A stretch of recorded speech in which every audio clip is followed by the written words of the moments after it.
In cambio di qualche dose di stupefacente cedeva il suo appartamento in centro a Castelfranco, consentendo a giovani e giovanissimi di fumarsi le canne al riparo da occhi indiscreti. Pensava che in questo modo nessuno l'avrebbe mai scoperta, invece è finita nei guai anche lei, un'insospettabile trentenne commessa di un negozio del centro della città del Giorgione, ora accusata di agevolazione dolosa all'uso di stupefacenti. Metteva a disposizione il suo appartamento per fumare in cambio di dosi di hashish e marijuana.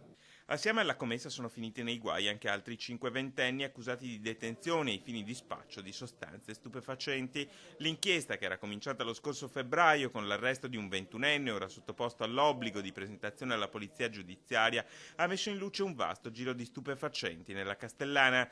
Moltissimi, hanno evidenziato le indagini, erano i minori che andavano ad acquistare la droga nei pressi della stazione delle Corriere di Castelfranco. Prima di andare in classe o al ritorno da scuola compravano le dosi che venivano cedute a 8-10 euro per volta. Complessivamente abbiamo sequestrato quasi 3 etti tra hashish e marijuana e abbiamo segnalato 32 persone alla prefettura di Treviso come assuntore, tra cui 13 minori. Un giro d'affari stimato in centinaia di euro a settimana, con una diffusione tale da permettere di smerciare al dettaglio non meno di mezzo chilo di fumo ogni 2 settimane.